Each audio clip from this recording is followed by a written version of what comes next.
നമസ്കാരം. പ്രധാന വാർത്തകൾ.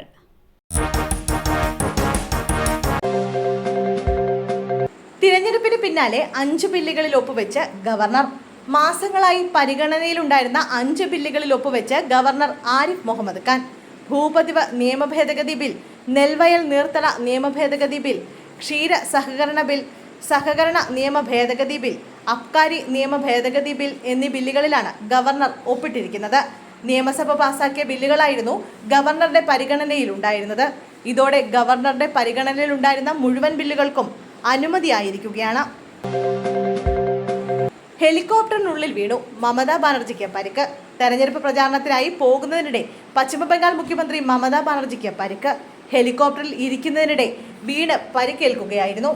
പരിക്ക് ഗുരുതരമല്ല എന്നാണ് റിപ്പോർട്ടുകൾ. പരിക്ക് വകവയ്ക്കാതെ മുഖ്യമന്ത്രി യാത്ര തുടർന്നു. ദുർഗാപൂരിലെ പശ്ചിമ ദർമാനിൽ നിന്ന് അസൻസോളിലേക്ക് പോകുന്നതിനിടെയായിരുന്നു അപകടം. ഇരിക്കുന്നതിനിടെ വീണ മമതയെ സുരക്ഷാ ഉദ്യോഗസ്ഥരുടെ സഹായത്തോടെ സീറ്റിൽ ഇരുത്തുകയായിരുന്നു.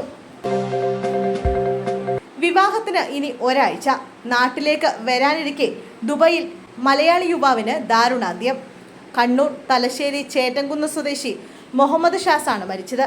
29 വയസ്സായിരുന്നു. അടുത്തയാഴ്ച നടക്കേണ്ടിയിരുന്ന വിവാഹത്തിനായി നാട്ടിൽ പോകാനുള്ള ഒരുക്കത്തിനിടയിലാണ് ഷാസിന്റെ മരണം. ഹൃദയാഘാതമാണ് മരണകാരണം. ദുബൈയിൽ ഒരു സ്വകാര്യ ധനമിടപാട് സ്ഥാപനത്തിൽ ജോലി ചെയ്തു വരികയായിരുന്നു. മൃതദേഹം നടപടികൾ പൂർത്തീകരിച്ച ശേഷം ദുബൈയിൽ തന്നെ കബറടക്കുമെന്ന് ബന്ധുക്കൾ അറിയിച്ചു.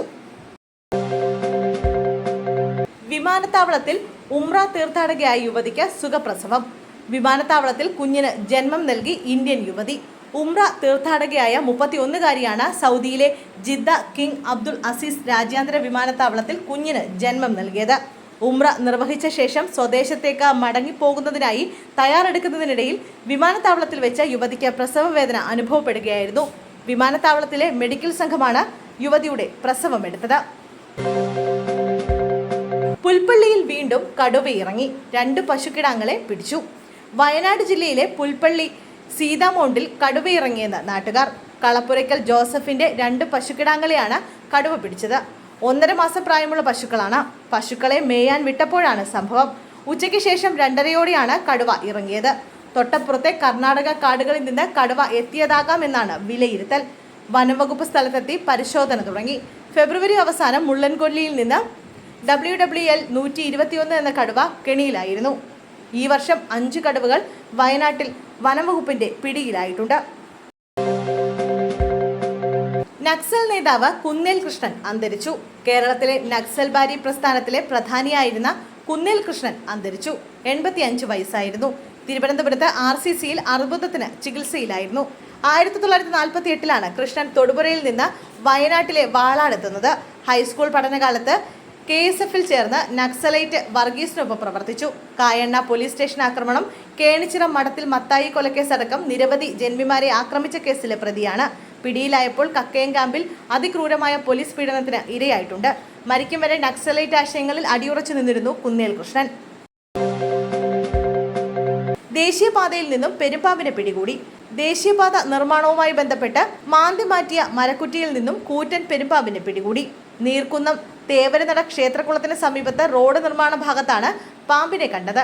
പറവൂർ തൂക്കുകുളത്തിലെ ഫോറസ്റ്റ് ഡിപ്പാർട്ട്മെന്റിലെ സ്നേക്ക് റെസ്ക്യൂ വിഭാഗത്തിലെ അംഗങ്ങളായ അരുൺ, സി മോഹൻ, നവീൻ എന്നിവരുടെ നേതൃത്വത്തിലാണ് പാമ്പിനെ പിടികൂടിയത്. ശനിയാഴ്ച വൈകുന്നേരം 5:30-ഓടെയായിരുന്നു പിടിച്ചത്.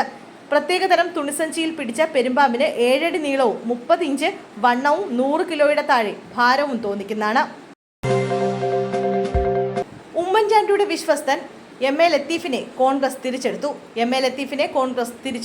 KPCC ജനറൽ സെക്രട്ടറി ആയിരുന്ന ലത്തീഫിനെ 6 മാസത്തേക്ക് പാർട്ടി സസ്പെൻഡ് ചെയ്തിരുന്നു. ഈ സസ്പെൻഷൻ കാലാവധി അവസാനിക്കാനിരിക്കെ 2021-ൽ പ്രാഥമിക അംഗത്വത്തിൽ നിന്നും പുറത്താക്കുകയായിരുന്നു. A ഗ്രൂപ്പുകാരനായ ലത്തീഫ് ഉമ്മൻചാണ്ടിയുടെ വിശ്വസ്തനായിരുന്നു. ചിറയൻകീഴ് നിയോജക മണ്ഡലത്തിലെ പാർട്ടി പ്രവർത്തകരിൽ വിഭാഗീയ പ്രസ്ഥാനത്തിന് നേതൃത്വം കൊടുത്തത് ലത്തീഫാണെന്നായിരുന്നു പാർട്ടി നിയോഗിച്ച അന്വേഷണ സംഘത്തിന്റെ റിപ്പോർട്ട്. പ്രതിപക്ഷ നേതാവ് VD സതീശന്റെ തീരദേശ സന്ദർശനത്തിന്റെ ഭാഗമായി മുതലപ്പൊഴി സന്ദർശനം തടയാൻ MA ലത്തീഫ് നിർദ്ദേശം നൽകിയെന്നാണ് കമ്മീഷന്റെ കണ്ടെത്തൽ. ഹരിപ്പാട് അതിഥി തൊഴിലാളികൾ തമ്മിൽ തർക്കം. ഒരാൾ കുത്തേറ്റ് മരിച്ചു. ഹരിപ്പാട് ഡാണിപ്പാടിയിൽ അതിഥി തൊഴിലാളികൾ തമ്മിലുണ്ടായ തർക്കത്തിൽ മത്സ്യക്കച്ചവടക്കാരനായ ബംഗാൾ സ്വദേശി കുത്തേറ്റ് മരിച്ചു. ബംഗാൾ മാർഡ സ്വദേശി ഓംപ്രകാശാണ് മരിച്ചത്. 42 വയസ്സായിരുന്നു. സംഭവത്തിൽ 4 പേരെ പോലീസ് കസ്റ്റഡിയിലെടുത്തു. മീൻ വിൽപ്പനയിലെ തർക്കമാണ് കൊലപാതകത്തിൽ കലാശിച്ചതെന്നാണ് സൂചന. ഡാണാപ്പടിയിലുള്ള ബാറിന് മുൻവശം റോഡിൽ കുത്തേറ്റ് കിടക്കുന്ന നിലയിലാണ് ഓംപ്രകാശിനെ കണ്ടെത്തിയത്.